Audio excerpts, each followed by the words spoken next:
नमस्कार दोस्तों, मैं राजकुमार मौर्य प्रखर इंडिया यूट्यूब मंच पे आपका स्वागत है। उत्तर प्रदेश में 2027 के विधानसभा चुनाव के लिए समाजवादी पार्टी ने अपनी तैयारी तेज कर दी है। समाजवादी पार्टी के राष्ट्रीय अध्यक्ष लगातार पीडीए पर फोकस कर रहे हैं, पीडीए को आगे बढ़ा रहे हैं। पीडीए के साथ साथ बुद्धिजीवी लोगों से मुलाकात भी कर रहे हैं। वहीं पर दोस्तों, जो खबर आई है उत्तर प्रदेश की राजनीति से, अवध ओझा सर को लेकर के। दोस्तों, अवध ओझा सर जो हैं, जाने माने टीचर हैं। इनके डायलॉग सोशल मीडिया पर वायरल होते रहते हैं। इनके पढ़ाने की स्टाइल को बहुत सारे करोड़ों लोग पसंद करते हैं। और हाल में ही अवध ओझा जी चुनाव लड़े थे दिल्ली में, चुनाव हार गए। हारने के पीछे कारण भी बहुत सारे थे। चलो ठीक है, तीन बार आम आदमी पार्टी की सरकार थी, एंटी इनकम्बेंसी सरकार के प्रति कुछ ना कुछ थी ही। वैसे भी आपको मैं बता दूं, आम आदमी पार्टी को जिस प्रकार से दिखाया जा रहा है, कुछ बीजेपी मीडिया के द्वारा, कुछ कांग्रेसी मीडिया के द्वारा मिला जुला दिखाया जाता है कि आम आदमी पार्टी बुरी तरह से चुनाव हार गई। सच ये नहीं है कि आम आदमी पार्टी बुरी तरह से चुनाव हार गई। बुरी तरह से चुनाव हारने का मतलब होता है, अगर 70 सीटें हैं, 70 में 10 जीती होती, 5 जीती होती, 15 जीती होती, तब उसको कहते हैं बुरी तरह से चुनाव हारना। आम आदमी पार्टी का वोट परसेंटेज भी अभी है दिल्ली में। रोज़ आपको खबरें देखने को मिलती होंगी, पार्षद बीजेपी में जा रहे हैं, बीजेपी ये कर रही है, बीजेपी वो कर रही है। वो सब कोई मतलब नहीं है। आर्षद पार्षद जिसकी सरकार होती है उसी के साथ चले जाते हैं, कुछ माल पानी मिल जाता है। तो दोस्तों, अब यहाँ पर चर्चा हो रही है कि आम आदमी पार्टी के बाद अब अवध ओझा सर अखिलेश यादव से मुलाकात किए हैं। और अखिलेश यादव की पार्टी का जो नया गमछा है, आप लोगों ने देखा था, लोकसभा चुनाव के दौरान लॉन्च किया गया था, इन्होंने ओढ़ रखा है।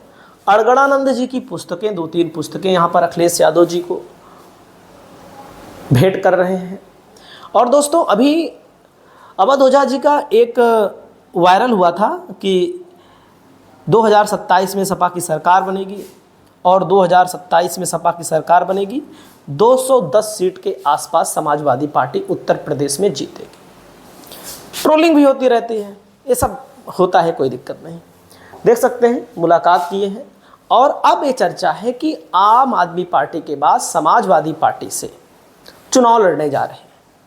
किस सीट से लड़ने जा रहे हैं, वहाँ का जातिगत समीकरण क्या है, राजनीतिक स्थिति क्या है, आज की इस वीडियो में आपको बताने जा रहे हैं। दोस्तों, एकदम साफ साफ बता दूं, जातिगत समीकरण बहुत ज़रूरी है। और अवध ओझा अगर लड़ेंगे तो समाजवादी पार्टी को फ़ायदा भी मिलेगा। कुछ सीटें ऐसी हैं दोस्तों, जहाँ पर समाजवादी पार्टी को ब्राह्मण कैंडिडेट देना बहुत ज़रूरी है।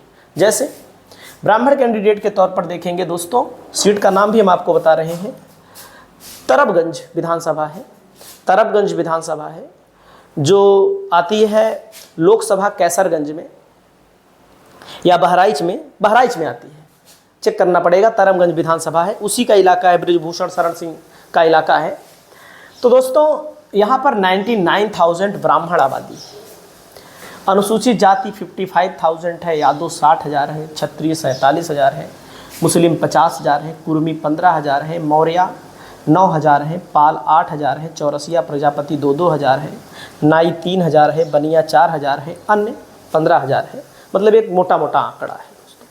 जातिगत समीकरण बहुत ज़रूरी है। बिना जातिगत समीकरण के कुछ होता नहीं है। कहने की बात अलग होती है कि नहीं भैया, क्योंकि अगर देखो, जैसे अवध ओझा जैसे इनकी जो पर्सनालिटी है, इनका जो व्यवहार है, इनका जो बोलने का अंदाज है, पढ़े लिखे व्यक्ति हैं, पढ़ा लिखा का होना ज़रूरी होता है, एक बहुत बड़ा मैसेज भी जाता है। तो हमें मानते हैं कि कुछ ब्राह्मण समाज भी वोट देगा। और मैं मानता हूं कि अगर जैसे बहुत सारे नेता लड़ते हैं तो उनको लेकर के लोग कहते हैं नहीं, इनको वोट नहीं देंगे। सपा से ही लड़ते हैं ब्राह्मण समाज के लोग, तो लोग इन्हीं समाज के लोग कहते हैं नहीं देंगे। लेकिन अवध ओझा जब लड़ेंगे तो कहीं ना कहीं हर समाज का वोट मिल जाएगा उनको। ब्राह्मण में भी मिल जाएगा, अनुसूचित में भी मिल जाएगा, ठाकुर में भी मिल जाएगा, बनिया में भी मिल जाएगा, नाई में भी मिल जाएगा, मौर्य, पाल, कुर्मी जो भी जातियाँ हैं उनमें मिल सकता है। जीतना हारना ये जनता तय करेगी, लेकिन मिलने की संभावना हम पूरी बता रहे हैं। दोस्तों, जिस सीट की बात हम कर रहे हैं वहाँ का राजनीतिक स्थिति, विधायक कौन है, कितने वोटों से सपा हारी है मैं वो भी दिखा दूंगा आपको। देख सकते हैं दोस्तों, पिछली बार समाजवादी पार्टी ने राम भजन चौबे को मैदान में उतारा था, 71,000 वोट मिला था। प्रेम नारायण पांडे को 1,25,000 वोट मिला था। बहुजन समाज पार्टी की दुर्दशा थी। और अगर आप इसके पहले के राजनीतिक समीकरणों को जाएंगे, 2012 में समाजवादी पार्टी यहाँ पर चुनाव जीत चुकी है। अवधेश कुमार सिंह उर्फ मंजू सिंह यहाँ पर चुनाव जीत चुके हैं। लेकिन 2012 की परिस्थिति अलग है। 2017 में प्रेम नारायण पांडे देखो 38,442 वोटों से जीते। इस सीट पर समाजवादी पार्टी के पास कैंडिडेट का अभाव है।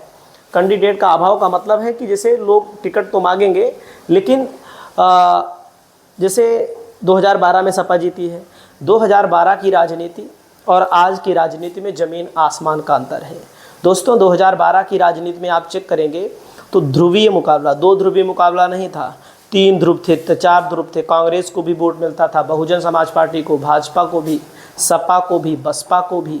तो 2012 की स्थिति अलग थी, आज की स्थिति अलग है। 2012 वाला चुनाव, अगर आप 2012 वाला दिमाग लगाएंगे तो चुनाव हार जाएंगे। जैसे अखिलेश यादव ने 2022 में 2012 वाला ही दिमाग लगाया था, तभी चुनाव हार गए। वो परिस्थितियां अब नहीं हैं, क्योंकि पार्टियों का वोट बढ़ चुका है। पार्टियों का वोट एक ध्रुव या तो भाजपा के साथ है या तो सपा के साथ है।